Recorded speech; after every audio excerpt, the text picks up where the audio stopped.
Hello and good morning everyone. Welcome to our YouTube channel Jyoti Shikshalaya. तो चलिए आज की क्लास शुरू करते हैं। देखिए फर्स्ट क्वेश्चन हमें क्या कहता है, if y is equal to -1 and x is equal to 0 then the solution of the differential equation. इस डिफरेंशियल इक्वेशन का हमें सॉल्यूशन बताना है। ठीक है, तो देखो जो जहाँ पे भी x है वहाँ उनको एक साइड कर लो, dx और x वाले टर्म को और dy वाली को अलग कर लो, मतलब y वाली टर्म्स को एक साइड कर लो। तो देखो ये करेंगे, इसको 1 प्लस इसको करेंगे तो ये हो जाएगा ये इधर dx है तो ऐसे करेंगे हम, एक तरफ पहले तो इसको अलग कर ले, a1 plus e raise to the power 2x d y is equal to, इसको लेंगे माइनस का 1 plus y square into e की x और dx। ठीक है, ये ऐसे हो गया। अब dx यानी कि ये है, dx इधर लेके आएंगे इसको और y इधर इसको ले जाएं y वाली को और ex वाली को इधर ले आएँ, तो ये हमारे पास हो जाएगा क्या, d y upon 1 plus y square is equal to minus e raise to the power x 1 plus e 2x है तो इसको हम ऐसे लिख सकते हैं ई की पावर x का स्क्वायर, ऐसे लिख सकते हैं ना, ई की पावर x और स्क्वायर अलग से कर लिया और ये है dx। इंटीग्रेशन करेंगे बोथ साइड, इसका हमारे पास हो जाएगा लॉग ऑफ लॉग नहीं, 1 प्लस एक्स स्क्वायर का होता है टेंजेंट इनवर्स एक्स, तो इसका हो जाएगा tangent inverse y is equal to, यहाँ पे ई की पावर एक्स को पुट करेंगे माइनस का, ये हो जाएगा ई की पावर एक्स को हमने क्या पुट किया, टी पुट किया, तो ऊपर हो जाएगा ये तो D T upon 1 plus T square. यहाँ पे टी ऑलरेडी, यहाँ पे टेंजेंट इनवर्स वाई है, यहाँ पे हमने ई की पावर एक्स को टी पुट किया है। ठीक है, तो ये जाएगा 1/1 plus D T by 1 plus T square plus में सी। इसका इंटीग्रेशन हमारे पास क्या हो जाएगा, ये हो जाएगा हमारे पास tangent inverse y is equal to minus का tangent inverse t plus C. अब y की वैल्यू क्या है, टेंजेंट इनवर्स t की वैल्यू यहाँ पुट कर दो, माइनस का tangent inverse E raise to the power X plus C और ये हो जाएगा टेंजेंट इनवर्स वाई। अब यहाँ पे y को पुट करो -1, x को पुट करो 0, x को 0 पुट करेंगे तो ये 0 हो जाएगा और टेंजेंट इनवर्स 1 e की पावर 0 यानी कि 1, टेंजेंट इनवर्स 1 यानी कि माइनस का,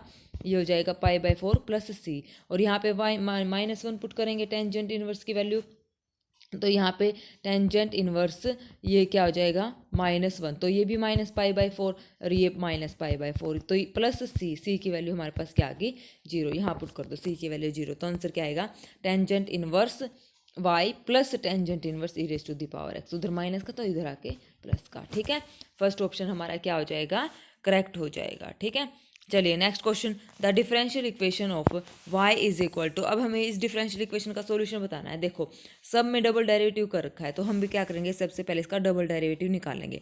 तो dy बाई डी एक्स हमारे पास क्या गिवन आ जाएगा, ए बी माइनस का B E raise to the power minus B x.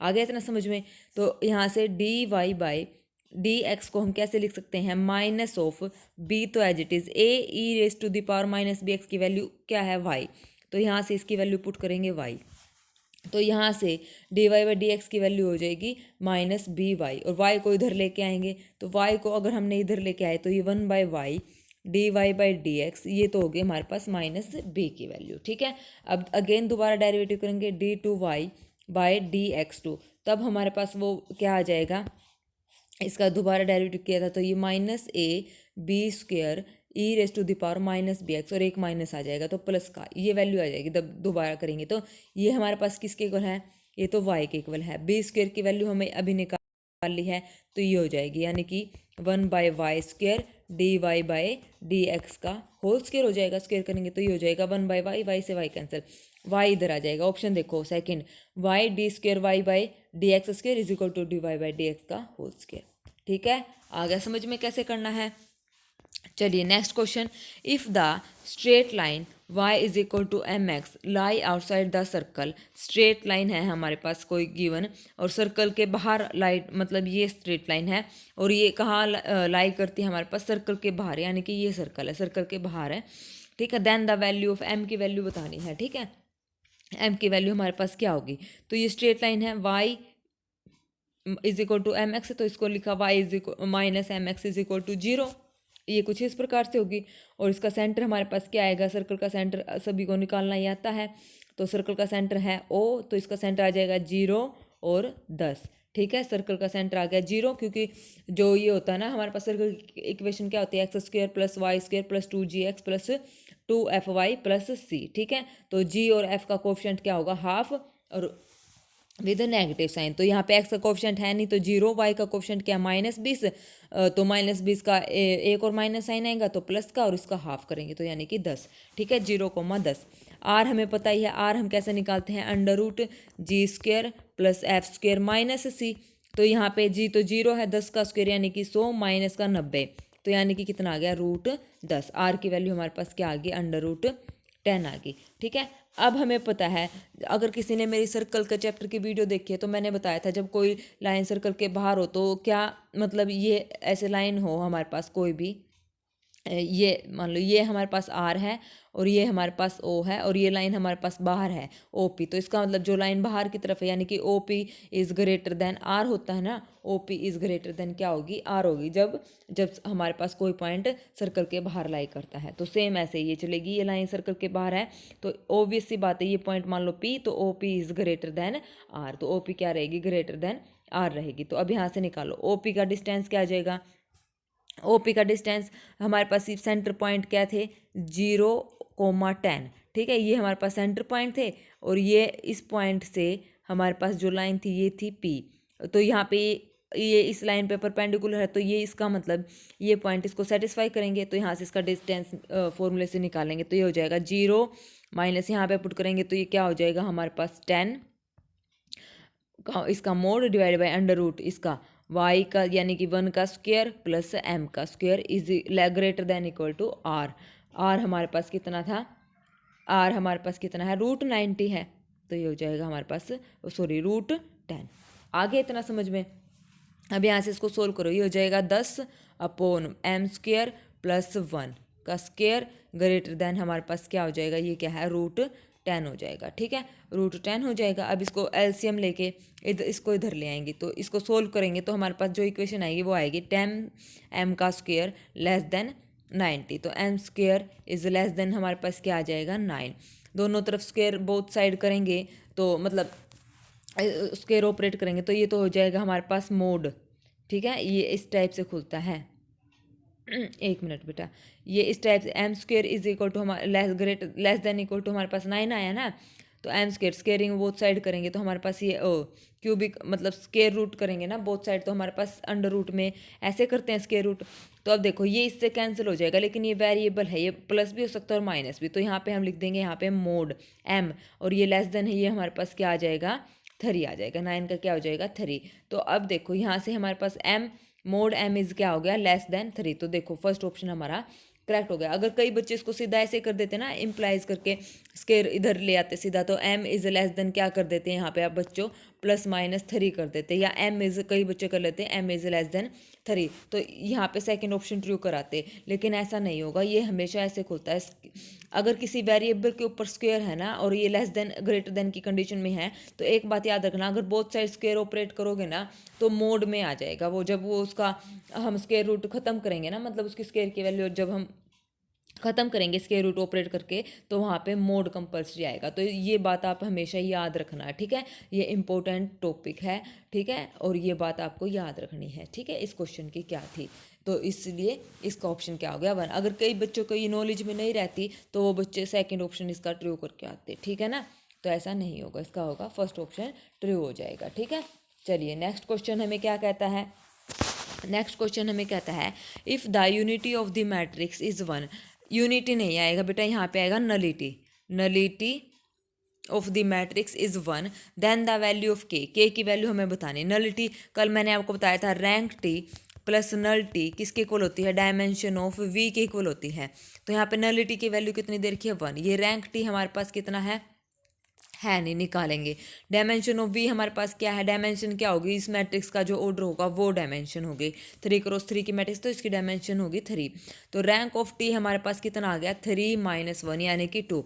तो रैंक ऑफ टी हमारे पास कितना आ गया, 2 आ गया। तो इसका मतलब इस डेटरमिनेंट का जो इस मैट्रिक्स का जो डेटरमिनेंट है वो 0 है। अगर आपने मैंने आपको कल भी बोला था मेरी आरपीएससी वाली रैंक वाली प्लेलिस्ट मतलब उसमें देखना, मैंने बताया अगर किसी भी मैट्रिक्स का डिटरमिनेंट अगर 0 आ जाए तो जो उसका रैंक होगा उस मैट्रिक्स का वो लेस देन n होगा। n बोले तो जो ऑर्डर है उस मैट्रिक्स का उससे छोटा होगा, ठीक है।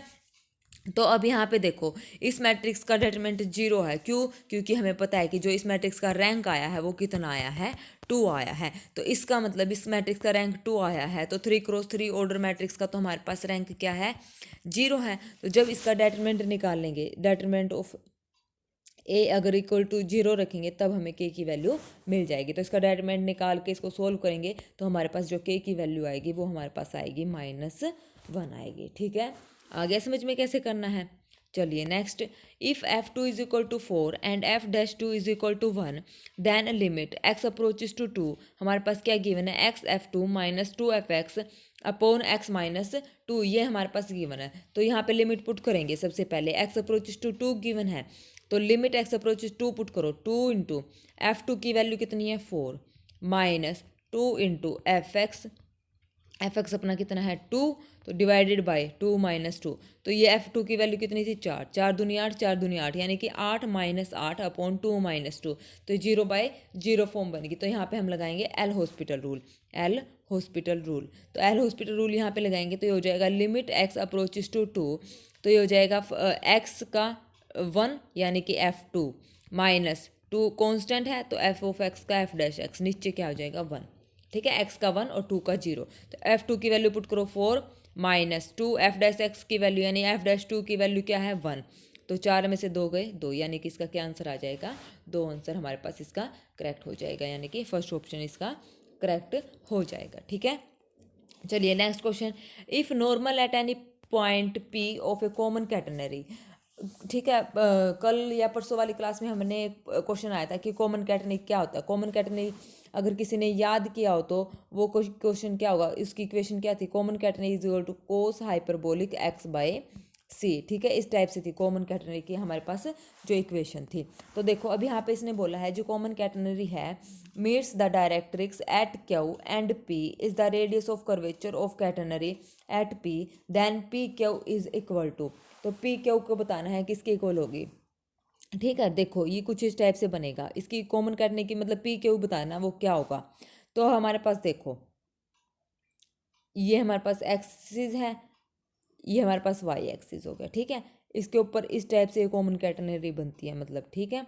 ये हमारे पास क्या है एक्सिस ऑफ कैटेनरी इसको बोलेंगे क्योंकि एक्सिस के ऊपर बनी है। तो ये हमारे पास क्या है axis of catenary, axis of ये क्या है हमारे पास कैटेनरी, ठीक है। और इस कैटेनरी पे कोई भी ये हमने लाइन ड्रॉ की, ठीक है। इसको मान लिया हमने टेंजेंट, ये पॉइंट हमारे पास क्या हो गया पी हो गया, ठीक है पी। और जो हमारे पास ये है फिर पी को यहाँ से हमने ज्वाइन किया तो ये हमारे पास क्या होगी क्यू। अब इस लाइन को आगे बढ़ाते हुए मैंने इस कर्व पे कट करवा दिया, ये पॉइंट हो गया हमारे पास क्या हो गया सी हो गया, ठीक है। जो सी पी है ये इस कॉमन कैटेनरी की क्या है रेडियस ऑफ कर्वेचर, इसको हम बोलते हैं। ये जो सी पी है ये क्या होती है हमारी रेडियस ऑफ कर्वेचर। अगर कोई भी थोड़ा सा बच्चा कैलकुलस से टच रखता है क्योंकि अब तो एग्जाम आने वाला है, तो यहाँ पे देखो जो ये सी पी बनेगा ये कर्व की शेप में है और इसको हम बोलते हैं क्या रेडियस ऑफ कर्वेचर बोलते हैं। कुछ इसी टाइप का होता है हमारे पास, ये एक्सिस ऑफ कैटेनरी है। पी क्यू को पी हमने कोई भी यहाँ पे लाइन ली है, ठीक है। तो उसको टच करते कर्व को टच करती हुई पी हमारे पास लाइन है उसको हमने आगे ज्वाइन करवाया तो वो पॉइंट क्या हो गया सी हो गया, ठीक है। और पी क्यू को भी हमने आगे बढ़ा दिया एक्सिस से टच करवा दिया, ठीक है। तो अब इसने बोला है कि जो कॉमन कैटेनरी होगी, तो देखो ये तो हमारा पास क्या होता है रेडियस ऑफ कर्वेचर, और इसने बोला है पी क्यू किसके इक्वल होगी जो पी क्यू। अब ये रेडियस ऑफ कर्वेचर बन रही है और ये लाइन पी क्यू है, तो जो उसके बीच एंगल बनेगा वो क्या बनता है रो का। रेडियस ऑफ कर्वेचर को हम कैसे किससे डिनोट करते हैं रेडियस ऑफ कर्वेचर को रो से। तो हमारे पास जो ये सी पी है वो हमारे पास क्या होगी रो होगी। और इसने बोला है radius of curvature catenary at P, और पी पे रेडियस ऑफ कर्वेचर बन रही है तो रेडियस ऑफ कर्वेचर किसके इक्वल होते हैं हमारे पास रो के इक्वल। तो इसका हमारे पास क्या आंसर आ जाएगा रो आ जाएगा। देखो इसने सीधा कैसे कितनी चालाकी से स्टेटमेंट उठा के ही सीधा स्टेटमेंट से क्वेश्चन पूछ लिया। अभी वो क्या होता है कई बच्चे तो ऐसे तैयारी कर मतलब इतनी गहराई से तैयारी करते नहीं है ना, तो इसने फॉर्मूला ही पूछ लिया। अभी फॉर्मूले को हम क्या बोलते हैं, ठीक है। और ये यूपी का क्वेश्चन है, यूपी पीजीटी 2021 में आया हुआ क्वेश्चन है, यूपी वालों ने पूछा था, देख लो कितना दिमाग लगा रखा है ना। चलिए next question, the coefficient of X की power N in the expansion of. इस टाइप की अगर हमारे पास एक्सपेंशन आ जाए तो आपको पता होगा कि 1 प्लस एक्स की पावर -1 किसके इक्वल होता है, 1 माइनस एक्स। अगर अंदर प्लस है ऊपर माइनस है तो एक अल्टरनेट साइन चलता है, 1 minus x plus x square minus x cube plus up to so on. अब अंदर माइनस है और ऊपर भी माइनस है तो ये सारी चीज़ें प्लस हो जाएंगी, 1 plus x square plus x cube plus up to so on. अगर यही पावर 1 प्लस एक्स -2 हो जाए तब क्या हो जाएगा, तब काउंटिंग शुरू हो जाएगी। कैसे, 1 माइनस अल्टरनेट तो साइन आएंगे, 1 minus 2x plus 3x square minus 4x cube फिर प्लस 5x4 ऐसे चलेगा। और यही साइन माइनस आ जाए तो ये हो जाएगा माइनस का 2, 1 plus 2x plus 3x square plus 4x cube, ये सारे प्लस के हो जाएंगे। ठीक है, ये 4 फॉर्मूले चारों आपको याद रखने हैं। अब देखो ये अल्टरनेट साइन है, 1 माइनस 2x प्लस 3x किस में होता है, 1 माइनस 2x यानी कि 1 प्लस एक्स की पावर -2 है। तो इसका मतलब ये इसकी वैल्यू 1 प्लस एक्स की पावर क्या है, -2, और इस कंप्लीट की पावर क्या है, ये -n की 1 है। तो ये हो जाएगा 1 प्लस एक्स की पावर क्या हो जाएगा, 2n हो जाएगा। और इसने एक्स की पावर n का कोफिशिएंट पूछा है, हमें फॉर्मूला पता है एक्स की पावर n का कोफिशिएंट निकालने का फॉर्मूला हमारे पास क्या होता है, t ऑफ r प्लस 1 क्या होता है, n c r एक्स की पावर r, यानी कि एक्स की पावर n का कोफिशिएंट होगा। तो यहाँ पे रिप्लेस कर दो, r को हम क्या रिप्लेस कर देंगे, यहाँ पे एन को हम क्या रिप्लेस कर देंगे, 2n, क्योंकि पावर क्या है 2n और x का n का कोफिशिएंट चाहिए। तो देखो कोफिशिएंट ऑफ x की पावर n, तो फॉर्मूला क्या था अभी बताया था, NCR x की पावर r था ना, n का कोफिशिएंट चाहिए। तो अब देखो यहाँ पे n की वैल्यू वहाँ पे क्या, ये तो आएगा नहीं क्योंकि कोफिशिएंट निकालना है, तो खाली कांस्टेंट टर्म आएंगी, कांस्टेंट NCR है और n की जगह पे क्या है 2NCR, आर हमारे पास क्या था, एन था। ठीक है, 2NCN हम निकाल लेंगे। ठीक है, पता चल गया कैसे निकालेंगे, 2NCN। तो देखो अब 2NCN को सोल्व करेंगे तो क्या हो जाएगा, 2n फैक्टोरियल n फैक्टोरियल और n 2n माइनस n यानी कि n फैक्टोरियल, यानी कि 2n फैक्टोरियल, सेकेंड ऑप्शन हमारा करेक्ट हो जाएगा।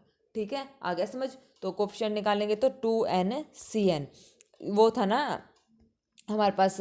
कई बच्चे सोचेंगे मतलब n कैसे आया, तो n ऐसे आया, मैंने अभी आपको फॉर्मूला बताया था कोफिशिएंट ऑफ ये x की पावर n का फॉर्मूला क्या बताया था कि NCR, ये x की पावर r का आएगा बेटा। तो देखो मैंने ऐसे लिखा था कोफिशिएंट ऑफ x की पावर n, हमारे पास क्या होता है NCR x की पावर r होता है। तो ये फॉर्मूला किसका है, ये है t ऑफ r प्लस 1, जब हम कोफिशिएंट बताते हैं x की पावर r का। अब इसने x की पावर n का पूछा है, यानी कि r को n से रिप्लेस करना है। ठीक है, ये इसीलिए वो यहाँ पे 2NCN आया। ठीक है, r क्यों नहीं आया। ठीक है, कई बच्चों के माइंड में सवाल आएगा कि भी r क्यों नहीं आया, क्योंकि TR प्लस 1 लिखा था मैंने, और यहाँ पे अगर ये फॉर्मूला इसका बनता है तो इसका मतलब जाहिर सी बात है कि जो x की पावर r का कोफिशिएंट हम बता रहे हैं, इसने पूछा है x की पावर n का, तो r को रिप्लेस कर दो n से। ठीक है, आ गया समझ में कैसे करना है। चलिए next question, the real part of e raise to the power sine x plus iota y का रियल पार्ट बताना है। E raise to the power, इसका फॉर्मूला हमें पता है क्या, sine a cos hyperbolic b plus iota sine cos a sine hyperbolic y. ठीक है, अब इसको अलग लिखो, ये तो कॉमन, इसको हमने ऐसे लिखा ए की power sine x cos hyperbolic Y into e की पावर अयोटा, पावर को अलग अलग कर लिया, कोस एक्स और साइन हाइपरबोलिक वाई। ठीक है, ये तो एज इट इज आ जाएगा कि तो सारे बाहर है। और e raise to the power iota x को हम कैसे लिख सकते हैं, e raise to the power iota x को हम लिख सकते हैं ना cos x plus iota sine x, तो वैसे ही उसको खोल लो, e raise to the power iota cos x और साइन हाइपरबोलिक वाई को अगर हम खोल लेंगे तो हमारे पास क्या आ जाएगा, हमारे पास आ जाएगा e raise to the power sine x cos hyperbolic y into में आयोटा, ये होता है ना साइन के साथ होता है, तो यहाँ पे हमारे पास क्या है कोस ऑफ, और एक्स हमने हमारे पास वैल्यू क्या लग रहा है, एक्स की वैल्यू है cos x sine hyperbolic y, तो ये हमारा क्या हो जाएगा, रियल पार्ट हो जाएगा। ठीक है, आया समझ में कैसे करना है। चलिए next question, the angle between the line whose direction cosine satisfying the equation. हमारे पास एंगल बिटवीन द लाइन का हमें पता है कि डायरेक्शन कोस जो हमारे पास डायरेक्शन कोसाइन होते हैं ना, उनका जो क्या होता है कोस थीटा क्या होती है हमारे पास डायरेक्शन कोसाइन, यानी कि A1 A2 plus B1 B2 plus C1 C2 और divide by under root of A1 square plus B1 square plus C1 square into में under root of A2 square plus B2 square plus C2 square. इस type से हमारे पास होती है। ठीक है, तो देखो अब यहाँ पे अब ये तो इक्वेशन को सेटिस्फाई कर रहे हैं डायरेक्शन कोसाइन, तो हमें निकालने हैं भी डायरेक्शन कोसाइन कैसे आएंगे, क्या आएंगे। ठीक है, तो देखो अब कैसे निकालते हैं। यहाँ से हमने एम की वैल्यू निकाल ली, एम की वैल्यू यहाँ से आई -L और -N, इसको नाम दे दिया 1। ठीक है, अब इसको सोल्व करेंगे। यहाँ से मैंने क्या रखा, यहाँ से मैंने जब इसको सोल्व किया है तो देखो ये 2NL, यहाँ पे माइनस का साइन आएगा, यहाँ से यहाँ पे माइनस का साइन कर लेना बेटा, ये मेरे से गलती से प्लस लिखा गया। वो क्या है ना, जब मैं आप लोगों की PDF तैयार करती हूँ तो कई बार हड़बड़ाहट में गलती से हो जाता है। ठीक है, तो यहाँ पे माइनस आप ठीक कर लेना। तो यहाँ से मैं क्या कॉमन ले रही हूँ, यहाँ से मैं कॉमन ले रही हूँ M, तो प्लस का M कॉमन लिया तो अंदर बचा 2L - N इक्वल टू 0 हमारे पास बचा। जब मैं इस इक्वेशन को सोल्व करूंगी तो यहाँ से हमारे पास M की वैल्यू ये पुट कर देंगे यहाँ पे, तो पुट करना L की वैल्यू जो आएगी हमारे पास वो क्या आएगी N, और एक वैल्यू आएगी -N/2, ये दो वैल्यू हमारे पास आ गई। तो एक बार L की वैल्यू यहाँ पे N पुट करेंगे, एक बार यहाँ पे -N/2 पुट करेंगे, तो M की हमारे पास दो वैल्यूज आएंगी, M की भी दो वैल्यूज आएंगी। देखो L M और N। ठीक है, L की वैल्यू जब N पुट करी तो M की वैल्यू आई -2N, N तो हमारे पास N था ही। ठीक है, L की वैल्यू जब हमने -N/2 पुट करेंगे तब देखेंगे क्या आएगी। तो देखो पहले मैंने ये L की वैल्यू N पुट करी थी उस गिवन इक्वेशन में, तो यहाँ से N कॉमन कट रहा है तो ये हो गया 1:-2:1, यानी कि 1 -2 और 1, एक तो हमारे पास आ गए 1 -2 और 1। दूसरा, जब L की वैल्यू -N/2 पुट करेंगे तो हमारे पास L M N क्या आएंगे, L M और N।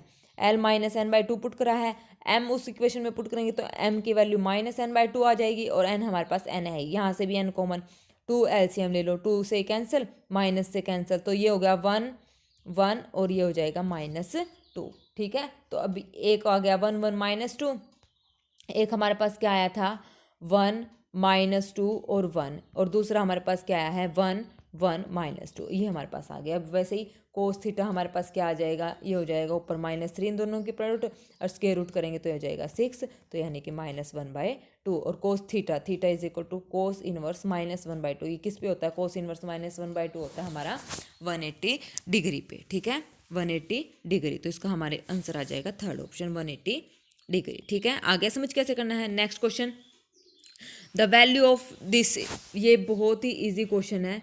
तो देखो कैसे करेंगे, हमने क्या किया 0 to 1 8 से मल्टीप्लाई कर दिया, 8 से डिवाइड कर दिया, ये तो होगा 8x 7 1 प्लस x की पावर, इसको लिखा 8 दूनी 16, तो x की पावर 8 को हमने पुट कर देंगे, तो ये dx x की पावर 8 को अगर हमने t पुट करा तो डेरिवेटिव करेंगे तो 8x की पावर 7 dx और ये हो जाएगा dt, तो यहाँ पे क्या आ जाएगा इसका dt आ जाएगा 1/8 हमारे पास बाहर है, तो 1/1 प्लस t का स्क्वायर, यानी कि टेंजेंट इनवर्स x की पावर 8, तो यहाँ पे बस क्या करेंगे 0 से 1 वैल्यू पुट कर दो, 0 से 1, तो ये हमारे पास क्या आ जाएगा 1/8 टेंजेंट इनवर्स 1, यानी कि π/4, यानी कि 8 चौके 32 π/32 हमारा इसका क्या आ जाएगा आंसर आ जाएगा थर्ड ऑप्शन। ठीक है, 0 पे तो 0 ही होगा। आ गया समझ में, था ना इजी क्वेश्चन, बस ऐसे शक्ल इसकी थोड़ी सी ड्रावनी लग रही थी, वैसे क्वेश्चन ये बहुत ही ईजी था। ठीक है, चलिए next question, let T be a linear transformation T(r³ to r³ defined by T(x,y,z) is equal to x plus y comma y minus z, then the matrix T with respect to the ordered basis हमारे पास ये given है। ठीक है, और and this, तो ठीक है, अब देखो T of x y z, यहाँ पे ये कितने वेरिएबल हैं 3, और यहाँ पे कितने हैं x plus y comma y minus 2, तो इसका मतलब जो ये r³ to r² आएगा, ये यहाँ फिर मेरे से मिस प्रिंट हो गया, ये 3 एलिमेंट लेके 2 पे मैप कर रहा है ना, तो r³ से लेके r² तक आएगा। ठीक है, ये आपको याद रखना, ये मेरे से गलती से मिस प्रिंट हो गया, अब फिर तो इसको यहाँ से सुधारा जाएगा। ठीक है, r³ से लेके r² तक। अब इसने बोला है ये इसके ऑर्डर्ड बेसिस है, ऑर्डर्ड बेसिस है, तो यहाँ पे सेटिस्फाई करेंगे, तो यहाँ पे पुट करो, तो ये हो जाएगा हमारे पास विद रिस्पेक्ट टू दिस है ना, तो ये हो जाएगा टी ऑफ 1 1 1 की वैल्यू जब हम निकालेंगे वो क्या आ जाएगा 2,0 यहाँ पे पुट करेंगे। टी ऑफ 1 -1 और 0 की वैल्यू निकालेंगे वो हो जाएगा 0, -1। टी ऑफ 0, 1, 0 जब निकालेंगे वो हो जाएगा हमारे पास 1,1। यहाँ तक आ गया समझ। अब with respect to order basis इसके गिवन था और इसके, अब देखो 2,0 को देखो अब ये आया हमारे पास 2,0, इसको हमने लिखना है a इंटू मतलब इसके लीनियर कॉम्बिनेशन में लिखा जाए 1,1 प्लस b इंटू 1,0। यहाँ से a और b की वैल्यू निकालो तो a प्लस b हमारे पास क्या है 2 और यहाँ से a की वैल्यू हमारे पास क्या है a प्लस b हमारे पास क्या आया 2 और a हमारे पास क्या आया 0, a 0 और b हमारे पास 2। तो यहाँ पे a की वैल्यू रखो 0 और b की वैल्यू रखो 2। तो अब ये इस मतलब ये लिखे गए हैं रो वाइज, तो इसको मैट्रिक्स में लिखेंगे हम कॉलम वाइज। तो मैट्रिक्स में लिखेंगे तो इसको ऐसे लिखा जाएगा 0 और 2। और ये मैट्रिक्स जो बनेगी ना ये 2 क्रॉस 3 की बनती है। तो देखो कैसे बनेगी, तो 0 और 2, पहले तो ये देखो 0 2 कहाँ पे आ रहा है, सी ऑप्शन में नहीं है, बी में नहीं है तो ए में है, तो यानी कि 0 और 2 और ये 2 क्रॉस 3 की है। अब मैट्रिक्स का पता लगाएंगे कैसे, ये हमारे पास टी जो दे रखा है ना R3 से R² गिवन है, R3 से R², तो ये पीछे से शुरू होगी, यानी कि जो पीछे वाला पावर होगी ना, मतलब जो R का पावर R3 से R² तक जितने भी टप्पल का होगा, तो वो जो लास्ट वाला टप्पल काउंट होगा ना वो रो में काउंट होगा, यानी कि यहाँ पे 2 रो होंगी और स्टार्टिंग वाला जो हमारा होगा कॉलम में काउंट होगा, तो यानी कि 3 कॉलम होंगे। ठीक है, पीछे से काउंट होगा, 2 क्रॉस 3 की मैट्रिक्स होगी। अगर ऐसे होता ना R4 से R5, तो यहाँ हमारे पास जो मैट्रिक्स होती है वो क्या बनती, 5 क्रॉस 4 की मैट्रिक्स बनती। ठीक है, 2 क्रॉस 3 की मैट्रिक्स एक तो ये थी एक ये थी, ये तो कैंसिल हो जाएगा, सी तो हमारी थी ही नहीं। तो अब देखो, और अभी हमारे जो एलिमेंट आए थे 0 + 2 समथिंग करके आया था, और जो ये हमारे पास रो वाइज थे तो इसको हम जो आंसर लिखेंगे उसको कॉलम वाइज लिखेंगे, यानी कि 0 2 ऐसे लिखेंगे। तो इन दोनों में से कौन सा ऑप्शन मैच कर रहा है, ए ऑप्शन मैच कर रहा है, तो हमारे पास इसका क्या करेक्ट आंसर आ जाएगा, ए आ जाएगा। ठीक है, आ गया समझ में। चलिए नेक्स्ट क्वेश्चन क्या कहता है, a unit vector which is normal to the surface, हमारे पास normal to the surface given है x² - xy + z² = 1 at the point 1 1 1 is, देखो यूनिट वेक्टर हमारे पास गिवन है, तो unit vector which is normal to the surface, अगर कोई unit vector normal to the surface हो, मतलब इस टाइप के इक्वेशन के, तो जो हमारे पास नॉर्मल वेक्टर होगा वो होगा डेल फाई। ठीक है, ये तो हमारे पास है नॉर्मल वेक्टर। तो अब unit vector which is normal to the surface है, तो इसका मतलब del phi upon unit vector of magnitude of del phi, ये हमें निकालना है, ये हमारा क्या हो जाएगा, फॉर्मूला हो जाएगा। ठीक है, डेल फाई का मतलब तो हमें पता है डेरिवेटिव होगा, मतलब partial derivative with respect to x into i plus partial derivative with respect to y into j plus partial derivative with respect to z into k, और बाहर हमारे पास क्या है x² - xy + z²। अब इसका डेरिवेटिव करते रहो, एक बार x के विद रिस्पेक्ट टू एक बार y के, तो हमारे पास आ जाएगा जो डेल फाई है वो हमारे पास क्या आ जाएगा, i into 2x - y plus j into -x plus k into 2z, ये हमारे पास आ जाएगा। ठीक है, अब यहाँ पे वैल्यू पुट करेंगे, क्या 1 1 1 पुट करेंगे, तो हमारे पास आ जाएगा i - j प्लस 2 के, नीचे इसका क्या आएगा मैग्नीट्यूड, यानी कि 1 + 1 + 4, 4 5 और 1 6, √6 आ जाएगा। तो i - j प्लस 2 के कहाँ है, i - j प्लस 2 के डिवाइड बाई √6 है, यहाँ पे 6 है, यहाँ पे ऊपर ही गलत हो गया, ये -j आना था, यहाँ पे ये है नहीं, तो इसका डी ऑप्शन हमारा करेक्ट हो जाएगा। ठीक है, आ गया समझ कैसे करना है, option D is correct, none of these. Next question, sum of the series, इस सीरीज का हमें सम बताना है। ठीक है, सम कैसे बताएंगे, पहले इसकी nth टर्म बताओ। nth टर्म हमारे पास ये ऐसे चल रहा है 1 1 + 2 1 + 2 + 3 1 + 2 + 3 + 4, मतलब ये चलेगा 1 + 2 + 3 + up to so on n तक। सम ऑफ सीरीज बताना है n डिवाइडेड बाय, ये हमारे पास क्या हो जाएगा n + 1 फैक्टोरियल, क्योंकि नीचे क्या है, अगर n को 1 पुट करेंगे तो 1/1 + 1 क्या आ जाएगा 2 फैक्टोरियल। ठीक है, ये हमारे पास इसका फॉर्मूला हमारे पास क्या होता है, n into n + 1 divided by 2, n + 1 factorial को खोल लेंगे तो n + 1 कम करके n। ठीक है, ये हो जाएगा n इंटू n - 1 फैक्टोरियल, ये इससे कैंसिल दोनों, तो नीचे बचा 1/2 इंटू n - 1 फैक्टोरियल, ये हमारे पास a n की वैल्यू होगी। अब सम निकालना है, सम का फॉर्मूला क्या होता है, सम ऑफ n 1 से infinity n 1 to infinity, nth term अभी हमने निकाली थी इसकी, तो ये हो जाएगा 1 अपॉन 2 तो मैंने बाहर लिखा, ये हो जाएगा n-1 फैक्टोरियल। यहाँ पे n की वैल्यू 1 2 3 पुट करेंगे तो ये हमारे पास आ जाएगा 1 प्लस 1/1 फैक्टोरियल प्लस 1/2 फैक्टोरियल। शक्ल से याद आ रहा है इसका क्या नाम है, पता है ना इसका क्या नाम है, बाहर क्या है 1/2। ये हमारे पास किसकी एक्सपेंशन है, अगर e⁻x को 1 प्लस ये हो जाएगा हमारे पास x/1 factorial plus x² factorial. ये अगर x को 1 पुट करेंगे तो यही शक्ल बन जाएगी ना, तो ये हमारे पास e⁻1 का एक्सपेंशन है, तो यानी कि e/2 हमारा रिक्वायर्ड आंसर आ जाएगा। ठीक है, ये हमें एक्सपेंशन भी याद होनी चाहिए। ई की एक्सपेंशन क्या होती है, log 1 प्लस एक्स की क्या होती है, log 1 माइनस एक्स की क्या होती है। ठीक है, तो इसका आंसर e/2 यानी कि डी ऑप्शन हमारा करेक्ट हो जाएगा। Next question, if A and B are two sets, n of A हमारे पास 4 है, एन ऑफ बी हमारे पास 3 है, मैक्सिमम वैल्यू बतानी है। तो देखो ये तो बहुत ही ईजी क्वेश्चन है, मैक्सिमम बतानी है।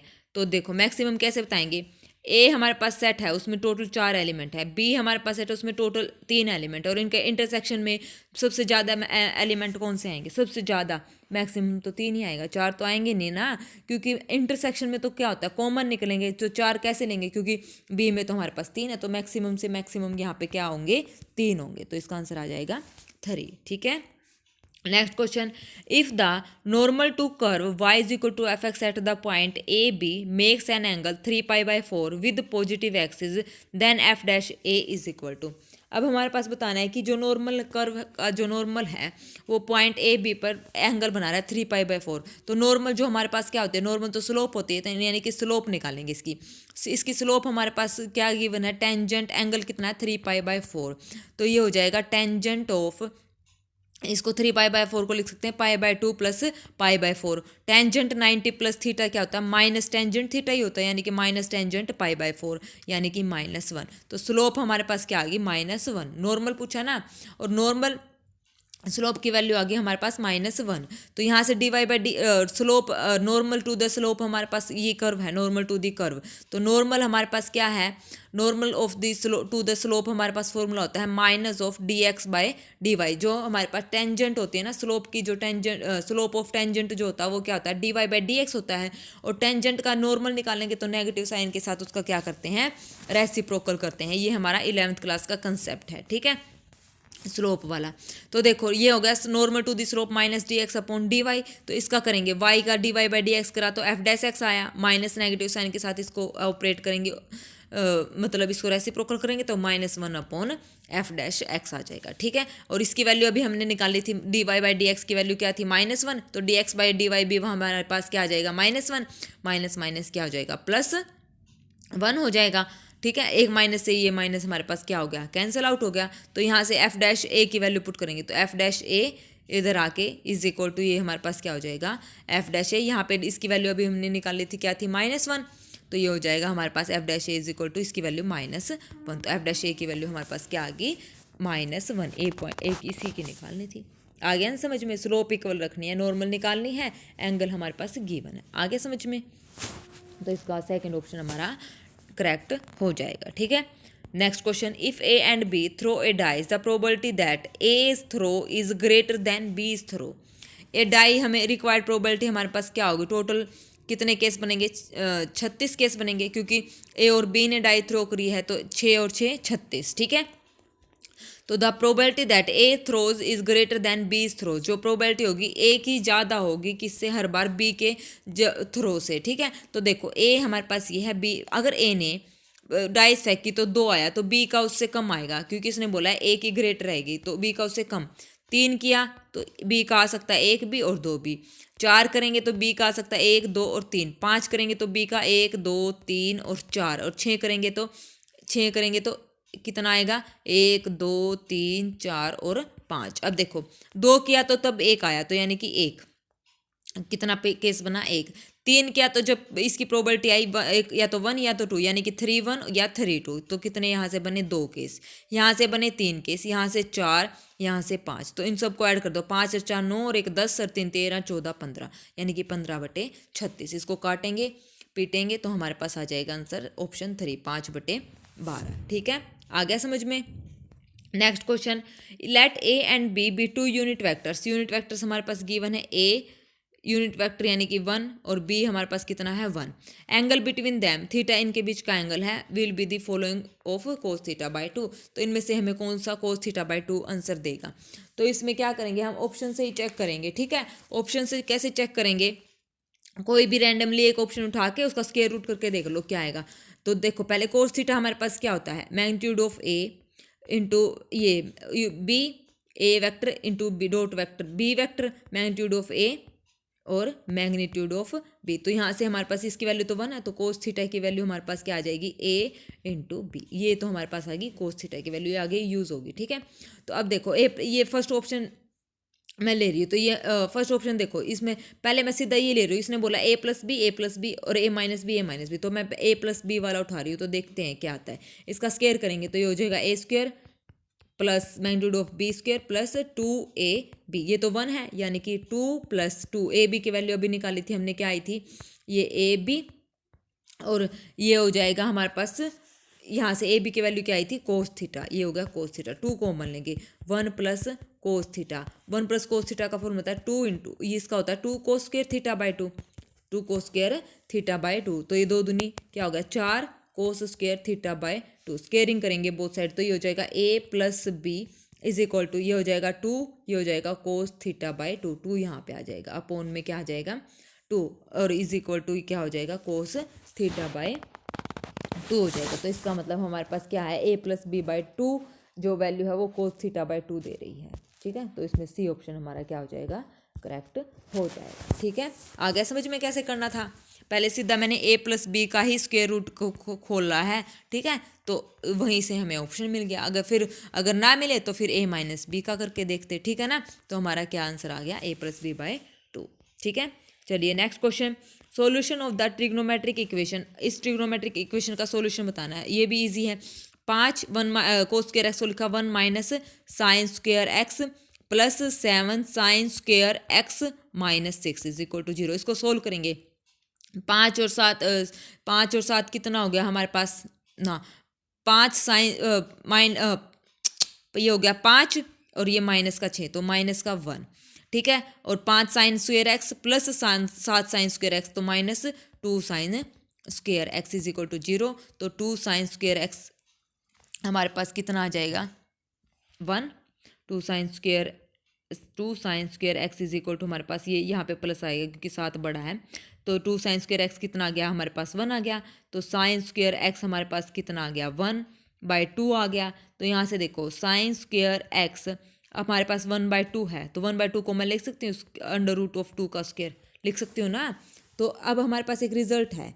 पिछले मैंने क्लासेस अगर आपने मेरी रेगुलरली देखी तो मैंने बताया था sine square x is equal to sine square y है। तो एक्स को हम कैसे लिखेंगे, एक्स इज इक्वल टू हमारे पास n pi plus minus alpha होता है। तो यहाँ पे n pi plus minus alpha यहाँ पे हमारे पास कितना दे रखा है, ये कितना साइन स्क्वायर, ये 1/√2 किसके इक्वल होता है, साइन स्क्वायर, इसको लिख सकते हैं पाई बाय 4, 1/√2 होता है पाई बाय 4। तो यहाँ पे एंगल कितना है, ये हो जाएगा पाई बाय 4। आंसर क्या आ जाएगा, fourth option n pi plus minus pi by 4, ये वैल्यू इसके इक्वल होती है। ठीक है, x sine square x is equal to sine square y होता है x is equal to n pi plus minus y, या एंगल जो भी अल्फा हमारे पास गिवन है साइन का। ठीक है, आ गया समझ में। चलिए next question, the minimum value of, इसकी मिनिमम बतानी है। मिनिमम वैल्यू फॉर्मूला क्या होता है, मिनिमम और maximum minus of root a square plus b square is less than equal to cos of a x, ये a cos x plus b sine x less than equal to square root of a square plus b square. ये तो maximum value होती है, ये minimum, क्योंकि minimum में minus sign है। अब इसने कांस्टेंट ऐड कर रखा, तो यहाँ पे भी हम अपनी तरफ से कांस्टेंट ऐड कर देंगे सारी जगह पे। ठीक है, तो हमारे पास मिनिमम वैल्यू ये आ जाएगी। तो मिनिमम ही पूछे, मिनिमम निकालो। मिनिमम क्या होगी, minus square root of a square plus b square और प्लस में कांस्टेंट टर्म ऐड करनी, ये मिनिमम वैल्यू। मैक्सिमम पूछा तो यहाँ से माइनस गायब हो जाता। तो यहाँ पे वैल्यू पुट करो, तो ये हमारे पास कितना हो जाएगा 20। इसका स्क्वायर करेंगे तो इसका 4 चौके 16, 20 और 16 हमारे पास हो गया 36 प्लस 7, ये हो गया माइनस का 6 प्लस 7 यानी कि 1। इसका थर्ड ऑप्शन हमारा करेक्ट हो जाएगा। इसकी मिनिमम वैल्यू क्या आ गई, 1 आ गई। ठीक है, चलिए नेक्स्ट क्वेश्चन, आज का हमारा लास्ट क्वेश्चन है, ठीक है। The multiplicative inverse of 3+2 iota. अगर किसी इस टाइप से कोई पूछे मल्टीप्लिकेटिव इनवर्स निकालना, तो मल्टीप्लिकेटिव इनवर्स यानी कि जेड इनवर्स निकालना, तो यानी कि 1/z कर देंगे। तो यहाँ जेड इनवर्स निकालना है तो 1/3+2 अयोटा। यहाँ से रैशनलाइज करेंगे तो ये हो जाएगा 3 - 2 अयोटा डिवाइडेड बाई 3 - 2 अयोटा। तो a+b a-b a² - b², तो यानी कि ये हो जाएगा 3+2 अयोटा डिवाइडेड बाई 3 3 जा 9 +4 यानी कि 9 और 4 13। तो यहीं से देखो 3/13 ये रहा +2/13 ये रहा। सेकंड ऑप्शन हमारा यहाँ से मैच हो रहा है, ठीक है। आगे समझ, आज के क्वेश्चन इजी थे और फॉर्मूला बेस्ड सारे थे, ठीक है। कुछ एक आध ट्रिकी क्वेश्चन भी थे और कुछ फॉर्मूला बेस्ड थे और कुछ कंसेप्ट जिसमें हमने लगाए हैं वो थे, ठीक है। तो आज बस इतना ही, कल मिलते हैं नई क्लास में नए क्वेश्चंस के साथ। Okay, thank you very much, have a nice day everyone.